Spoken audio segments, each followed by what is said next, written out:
What's up, everybody? Okay. This episode was good. So apparently this murder mystery is about to get underway. I'll talk about more of that later in the video. Okay, a part of me feels bad for Sonny, but then again, I don't feel bad for Sonny. It's like Sonny, everything Connie said about Sonny was true. I mean, shit, Sonny is controlling, and he acts like his children. Even Jack said this a couple of years ago, that Sonny treats his kids like property. And that's kind of how Sonny acts. Like, he acts like his children are his property. And he's talking about Michael is confused and he's gonna get Michael back. He talks about Michael like he's a child. Like, Michael is what, 21, I believe? About 21, right? He's not a child. He's a grown man. And he talks about Michael like he doesn't have a mind of his own. Even though Sonny was in the right, because Sonny didn't put the story out there about ELQ, but he's still wrong. Like, still, like, you treat your children like they're your property when they're not. They're your kids, not your property. You don't own Michael. And Sonny talking about he respected Edward. Sonny, just a few years ago, you threatened to break Edward's kneecaps. You do not respect Edward Quartermaine. Stop lying. Threatened to break his freaking kneecaps. And Connie, oh my god, like, Connie blamed all of this on Sonny. And of course Michael was gonna believe it. I had a feeling Michael was gonna believe it because it kind of adds up a little bit. Because he did have a meeting with Tracy, even though all of that's circumstantial, but still. Sonny just needs to grow up. Like, stop blaming everybody for everything and stop treating your kids like they're your piece of property. Michael isn't even your son. He's Quartermaine by blood. Yeah, you raised him. I don't even see Sonny as raising Michael. I think Jason raised Michael more than Sonny did. Jason was there for Michael way more than Sonny did. Jason went to prison for Michael. Jason put his life on hold. You know, Jason could have had a family years ago, a wife, kids. He could have had all that years ago. And he kept putting his life on hold for Sonny, Carly, and their children. Something he didn't have to do, but he wanted to do it. But it's like Sonny and Carly never appreciated that fully. It's like they got to get married and have kids, but Jason never didn't, and I felt like that was fucked up. But anyway, hopefully AJ can stay in as CEO, because I do think he's a better CEO, and I think that the company could use a younger person in charge instead of Tracy, because Tracy keeps saying that the company is in good hands. I mean, yeah, the company was a multi-million-dollar company. That's good. But you want your company to be great by being a billion-dollar company. Just thought I'd put that out there. Luke. Why is it me, or is Luke starting to look older than what he used to look like? I don't know what it is. He's starting to look a little older. I don't know. But Luke read the shit out of Tracy. Like, he read her ass. He could tell that she was lying, and she's the one that leaked the story to the Sun. He could tell that she was lying.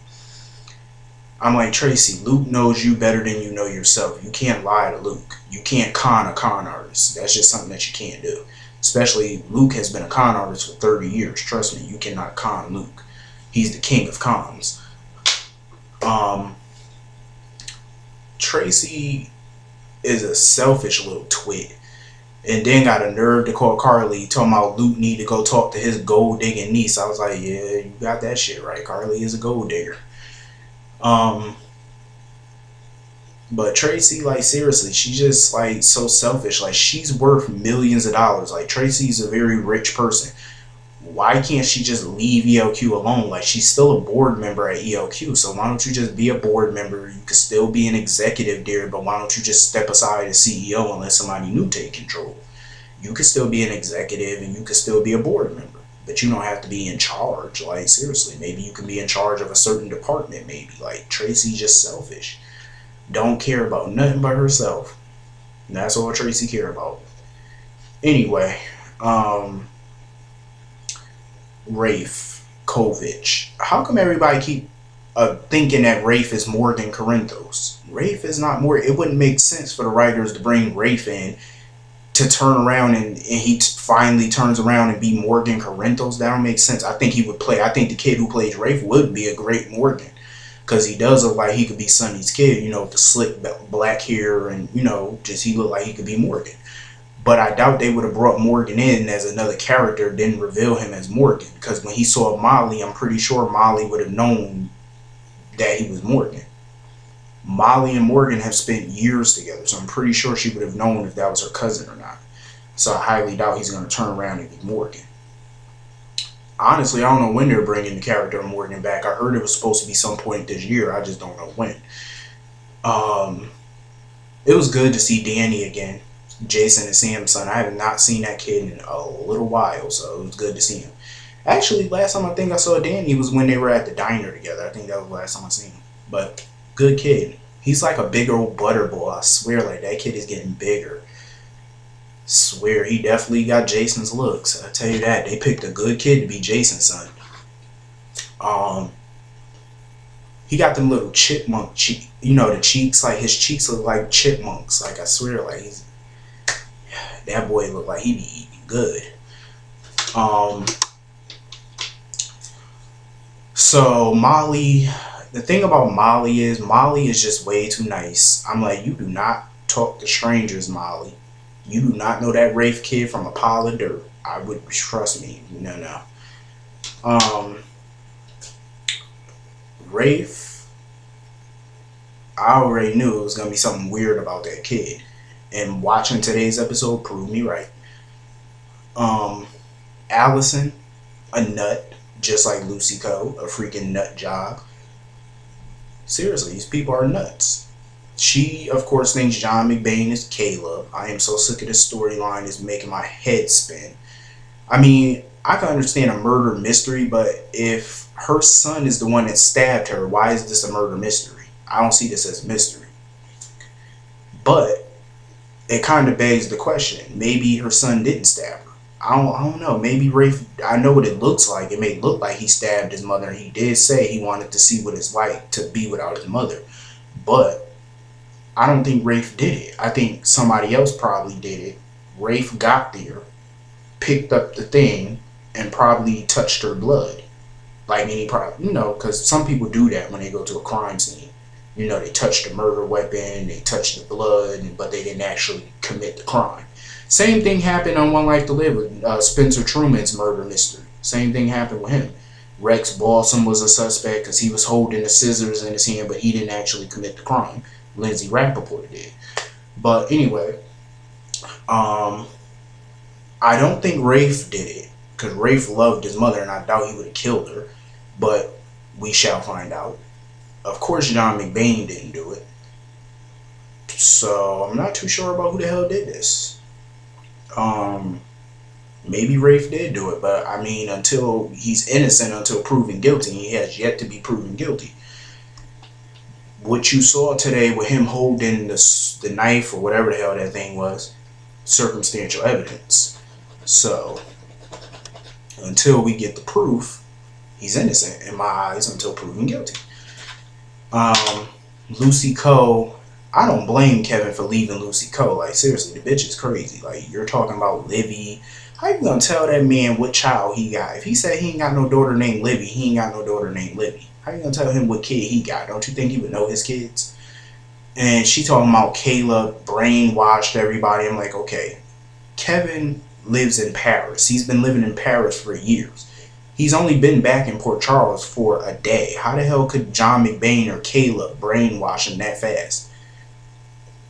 And he wasn't alone with John McBain. He was with Sam and Alexis at the time that he was talking to McBain, so I doubt he could be brainwashed.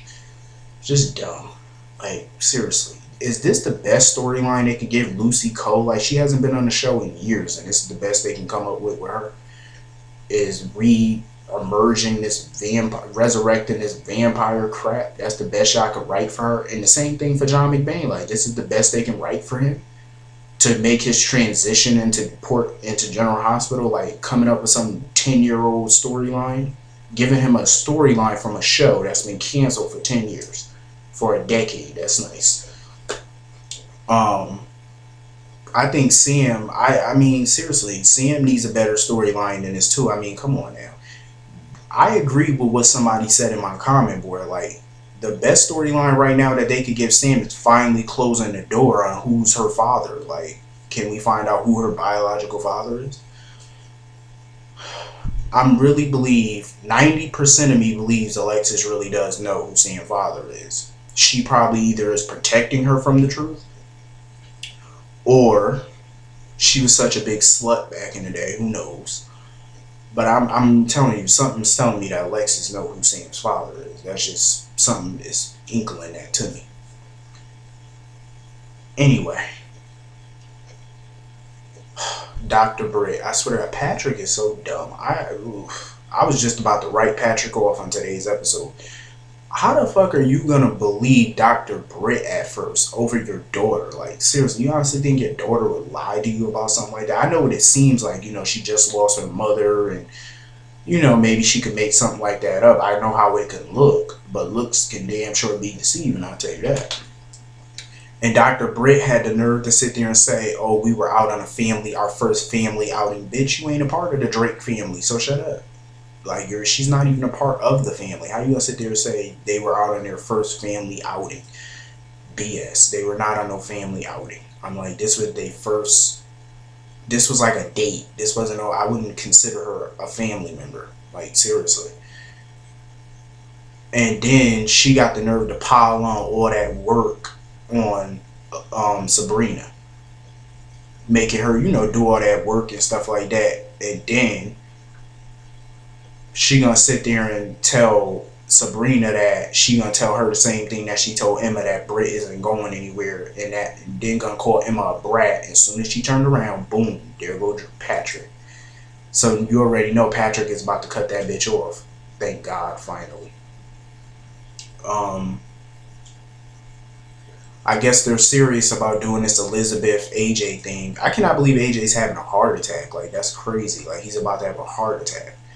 So I guess they're going to do this AJ Liz pairing or whatever like that. I'm not a fan of this relationship that they're trying to ease them into. I'm not really a fan of this. I'd rather AJ kind of be with Sam at this point. Some people want him to be back with Carly, but I'm not a fan of that either, because why would he want to go back to that hellish life? And Carly ain't nothing but a man-eater, so why would he want to go back to that? If they're going to do Elizabeth and AJ, some people say it was nasty. It would be nasty to put AJ with Sam because that's his brother's wife. But hello, Elizabeth used to be with Jason, and they're trying to put her with his brother. But Elizabeth's a whore like that. But anyway, I'm just saying, Elizabeth will like shit like that. Sam ain't really that type of girl, even though she did sleep with her father, you know, her mother's husband. I digress. That was a long time ago. But her, AJ, if y'all gonna put them together, put them together. I don't really give a fuck at this point. Like, seriously, if they want to put AJ and Liz together, I'm willing to watch this relationship unfold, whatever. Anyway, overall, today was a pretty decent episode. Can't wait for tomorrow, though, to see this murder mystery unfold. I don't see what the big mystery is, but I still don't believe Rafe did this. I don't believe he killed his mother. I think he stumbled upon the body. But we shall find out very soon. Connie, I feel like she's going to beat these charges because she's going to get Diane to represent her, so I'm pretty sure she's going to beat these charges. Sonny, get a life. I'm over Sonny. Like, seriously, I'm over it. He's a liar. Even though he's telling the truth about not leaking that story, he's still a liar. And he treats people like trash and act like he owns the fucking world. Like, everybody's supposed to pay, but he's not. Yeah, whatever. And as far as this missing Quartermaine heir, I'm guessing they're going to bring Franco's baby mama / daughter and his daughter on the show, I suppose. I'm not too sure about that. If they ever find out who the missing Quartermaine heir is, I doubt Carly's going to say anything. But anyway, I will see all of y'all tomorrow for Cliffhanger Friday. Happy Thursday. Hope everybody have a great day. See y'all tomorrow.